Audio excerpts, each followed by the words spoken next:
Hello po sa inyo mga ka-Jansky, kumusta po kayo?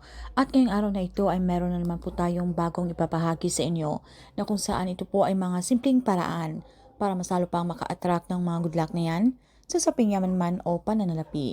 So bago ang lahat ay nais ko lamang pong ipromote sa inyo mga ka-Jansky para po sa mga gusto ng mga pampaswerte, sa inyong mga negosyo, sa inyong mga trabaho, sa inyong mga career, or kung kayo po ay mahilig maglaro ng anumang uri ng sugal, meron po tayong pampaswerte dyan. Para po sa mga interesado ay mag-PM lamang po kayo sa akin.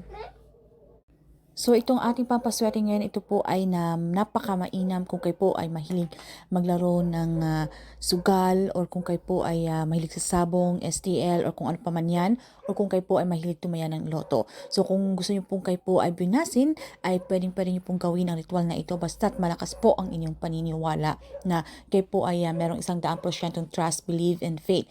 Pero kung kayo po ay nag-aalinlangan, ay huwag niyo lang pong subukan dahil masasayang lamang po ang inyong oras. Para lamang po ito sa mga taong malakas po ang paniniwala rito. So anyway, gamit lamang po ang isang dahon ng laurel. Alam niyo ba na ang dahon ng laurel ay ito po ay sa mundo ng mahika. Ito pong dahon ng laurel ay hindi lamang po isang sangkap na ginagamit natin sa pagluluto. Ito rin ay malakas mag-attract ng swerte. Marami pong gamit ang dahon ng laurel mga ka-Jansky. So isang dahon ng laurel, so ito po ay gawin natin sa umaga. Okay? Bago po tayo umalis ng ating pamamahay, ito po ay gawin natin between 6 to 8 a.m. At meron po tayong isang simpleng orasyon na pwede nyo pong isulat dito sa ating dahon ng laurel. Dito pong orasyon na ito ay ang ibig sabihin ay malakas mag-attract ng swerte. At itong ating sacred number na kung saan ito po ay triple number 8. Dahil ang triple number 8 o ang numero 8 na ito ay ibig sabihin ay agkarang swerte sa usaping pananalapi. So, napakasimple lamang po ang inyong gagawin mga ka-Jansky. So, dito po sa ating dahon ng laurel sa harapan, ay isulat nyo lamang po itong ating orasyon, okay?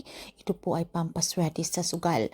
So, isulat nyo lamang po iyan at sa likuran po ng ating dahon ng laurel, ay isulat nyo lamang po yung ating sacred number, which is triple number 8. So pagkatapos ay dasalan nyo lamang po ito para mas lalo pang ma-activate ang energy.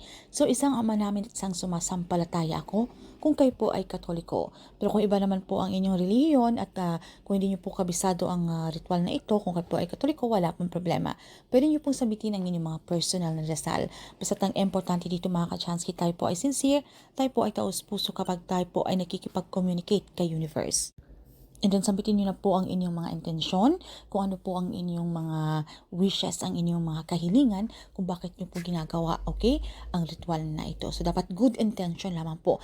Halimbawa, kayo po ay magkaroon ng buenas, okay? Para kayo po ay makatulong sa mga taong nangangailangan, okay?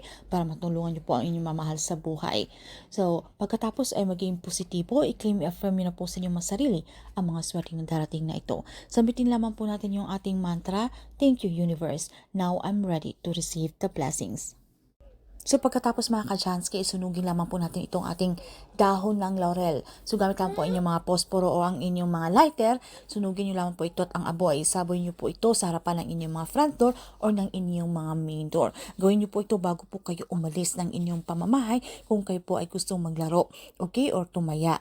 So ito rin po ay kahit ano pong meron kayong mga transaksyon lalo po sa usaping pananalapi. Kung gusto nyo po maging matagumpay, ay gawin nyo lamang po ang ritual na ito sa umaga.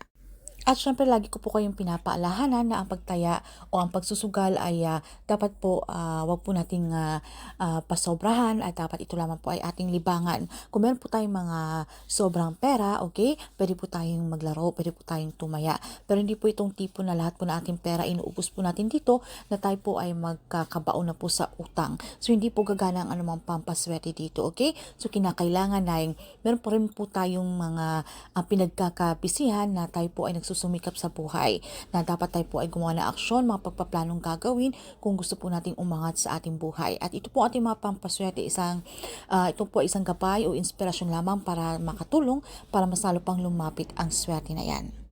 So, pwede nyo po itong gawin mga ka-Jansky. So, every time na meron po kayong mga lakad. Alright? So, ayun lamang po at maraming salamat. Kung meron po kayong mga katanungan or hindi man masyadong naintindihan sa topic na ito, ay pag-comment na lamang po sa ibaba. And anyway mga ka-Jansky, sa mga gusto pong umorder, okay, message lamang po kayo sa akin. Meron po tayong money oil, okay, na pampaswerte. Ito po ay all-in-one pampaswerte. Pwede po ito sa sugal, sa anumang transaksyon sa pera, or sa inyong mga negosyo, okay? So, PM lamang mga ka-Chansky. Maraming salamat and see you again on our next one. Bye mga ka-Chansky!